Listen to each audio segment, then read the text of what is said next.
और से देखिए, ये सिर्फ लकीरें नहीं हैं। हम बहुत ही साफ तौर पर उन जटिल विभाजनों को देख सकते हैं जहां एक तरफ गिलगित और मुजफ्फराबाद राजधानी वाला लगभग 30% पीओके का हिस्सा है और दूसरी तरफ 1962 के बाद से 10% अक्साई चिन वाला इलाका है। इन सब के बीच काराकोरम, लद्दाख, ज़ांस्कर और पीर पंजाल की जो विशाल पर्वत श्रृंखलाएं हैं ना, वो बिल्कुल एक अभेद्य दीवार की तरह खड़ी दिखाई देती हैं।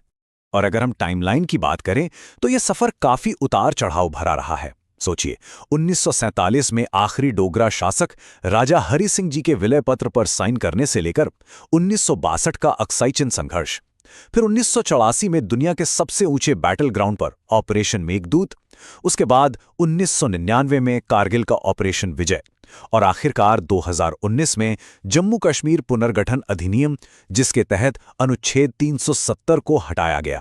ये सिर्फ साल नहीं है, ये इस जगह की किस्मत बदलने वाले टर्निंग पॉइंट्स हैं। चलिए अब आगे बढ़ते हैं अपने दूसरे पड़ाव की तरफ, लद्दाख और सियाचिन की उन शून्य से नीचे वाले तापमान की सरहदों पर।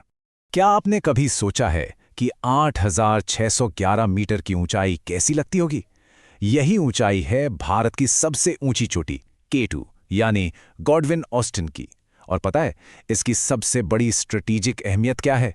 ये चोटी ठीक उस सीपैक हाईवे रूट पर नजर रखती है जो चीन को सीधे पाकिस्तान से जोड़ता है। एकदम टॉप व्यू एडवांटेज। यहाँ की घाटियों का अपना एक अलग ही रोल है जो सच में हैरान करता है। जैसे नुब्रा घाटी को ही ले लीजिए, ये मिलिट्री लॉजिस्टिक्स के लिए बहुत अहम है क्योंकि यहीं से होकर भारतीय सेना श्योक नदी के रास्ते सियाचिन ग्लेशियर पहुंचती है। वहीं दूसरी ओर पुगा घाटी बिल्कुल अलग वजह से चर्चा में है। यहाँ 1 मेगावाट क्षमता का जियोथर्मल यानी भूतापीय ऊर्जा प्लांट लगाने का प्रस्ताव है। हर घाटी का अपना एक अलग और बहुत जरूरी मकसद है। ये देखना बहुत दिलचस्प है कि जिसे हम लिटिल तिब्बत कहते हैं, वहाँ कितनी भौगोलिक विविधताएं एक साथ मिलती हैं। एक तरफ दुनिया का सबसे ठंडा और ऊंचा युद्ध क्षेत्र सियाचिन, दूसरी तरफ देश का सबसे बड़ा संसदीय क्षेत्र लद्दाख।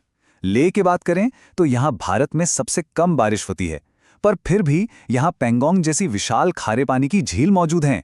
और हाँ, त्सो मोरिरी झील को मत भूलिएगा, जो दुनिया का सबसे ऊंचा रामसर स्थल है ना कमाल की एक्सट्रीम्स। इन बर्फीले पहाड़ों और ग्लेशियरों से थोड़ा नीचे उतरते हैं और चलते हैं भारत के स्विट्जरलैंड यानी कश्मीर घाटी की हरी भरी वादियों और उसके अजूबों की तरफ। यहाँ का जो डुअल कैपिटल सिस्टम है यानी 2 राजधानियों वाला सिलसिला, वो अपने आप में भूगोल के हिसाब से एक मास्टर स्ट्रोक है।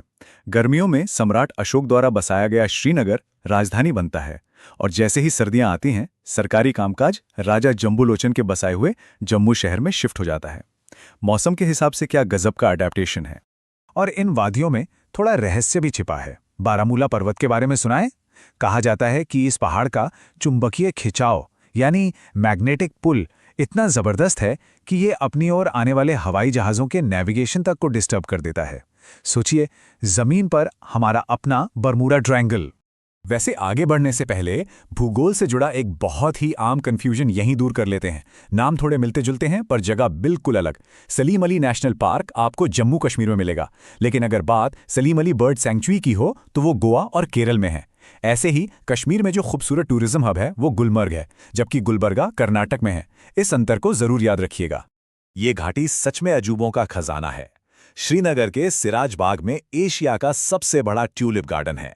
वहीं 1619 में जहांगीर द्वारा बनवाया गया शालीमार बाग सच में श्रीनगर का ताज है। वैशा नदी पर गिरता अहरबल वाटरफॉल तो किसी छिपी हुई जन्नत से कम नहीं है। और दुनिया भर में जो क्रिकेट खेली जाती है ना, उसमें इस्तेमाल होने वाले बेहतरीन बैट्स यहीं की मशहूर विलो लकड़ी से ही तो बनते हैं। अब रुक करते हैं भाग 4 का, जम्मू क्षेत्र। यह हिस्सा सिर्फ अपनी गहरी आध्यात्मिक विरासत के लिए ही नहीं, बल्कि इंफ्रास्ट्रक्चर और मिलिट्री कमांड के एक बहुत बड़े हब के रूप में भी जाना जाता है। अगर हम इस क्षेत्र पर बारीक नजर डालें तो पता चलता है कि इन 28 तथ्यों की लिस्ट में कुछ ऐसे बेजोड़ इंजीनियरिंग और आध्यात्मिक माइलस्टोन्स हैं जो इस खास भूगोल को बिल्कुल अलग ही पहचान देते हैं। हर साल लाखों लोग इन रास्तों से गुजरते हैं। पवित्र अमरनाथ यात्रा के लिए श्रद्धालुओं को इसी महागुनस दर्रे यानी पास से होकर जाना पड़ता है। रियासी जिले की त्रिकूटा पहाड़ियों पर माता वैष्णो देवी का विश्व प्रसिद्ध मंदिर मौजूद है और उधमपुर, जो आर्मी की नॉर्दर्न कमांड का हेडक्वार्टर भी है, वहां के रेलवे स्टेशन का नाम अब एक सच्ची श्रद्धांजलि देते हुए शहीद कैप्टन तुषार महाजन रेलवे स्टेशन कर दिया गया है। और अब इस इंजीनियरिंग मावल को देखिए। यह है अंजी खड़ पुल, भारत का इकलौता केबल पर टिका आर्च रेलवे ब्रिज, जो कटरा को सीधे रियासी जिले से जोड़ता है। और बात सिर्फ एक पुल की नहीं है, ये पुल हमें उस रियासी जिले तक ले जाता है जिसने हाल ही में एक बहुत बड़ा सरप्राइज दिया है। यहीं जमीन के नीचे भारी मात्रा में लिथियम के भंडार मिले हैं। नदियों की बात चली है तो चलिए देखते हैं कि ये इलाका बिजली का उत्पादन कैसे करता है। यहाँ के हाइड्रो इलेक्ट्रिक प्रोजेक्ट्स को झेलम और चिनाब नदियों के बीच बहुत ही स्मार्ट तरीके से बांटा गया है। तुलबुल और उरी परियोजनाएं झेलम नदी पर हैं, वहीं दूसरी तरफ सलाल, बगलियार और दुल्हस्ती जैसे बड़े प्रोजेक्ट्स चिनाब नदी की ताकत का इस्तेमाल कर रहे हैं। और अब हम अपने इस विश्लेषण के आखिरी और 5वें हिस्से में पहुंच गए हैं। चलिए इस क्षेत्र की असली रूह, यहाँ की विरासत, संस्कृति और प्राचीन स्मारकों में गोते लगाते हैं। यहाँ के कल्चर में रंगों की कोई कमी नहीं है। कश्मीरी नया साल नवरेह के रूप में मनाया जाता है। वहीं कश्मीरी पंडितों का सबसे बड़ा उत्सव खीर भवानी मेला होता है। चंबा घाटी का मिंजर फेस्टिवल भी यहाँ काफी धूमधाम से मनाया जाता है। पहनावे की बात करें तो घुटनों तक लंबा फेरन यहाँ की पहचान है। और क्या आपने स्काई के बारे में सुना है? ये यहाँ का एक ट्रेडिशनल मार्शल आर्ट है जिसमें तलवार और ढाल का इस्तेमाल होता है। अब इस शानदार इमारत पर ध्यान दीजिए। ये अनंतनाग जिले का मार्तंड सूर्य मंदिर है।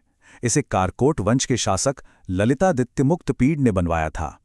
ये राष्ट्रीय महत्व का स्मारक इस क्षेत्र की प्राचीन वास्तुकला यानी आर्किटेक्चर का कितना जीता जागता और शानदार उदाहरण है ना? और हाँ, हम यहाँ की वर्ल्ड फेमस कारीगरी को कैसे छोड़ सकते हैं, खास तौर पर कठुआ जिले की बसोहली पश्मीना चादरें। ये इतनी असाधारण रूप से मुलायम और खास होती हैं कि इन्हें ऑफिशियली एक जीआई टैग यानी ज्योग्राफिकल इंडिकेशन प्राप्त है। तो जैसे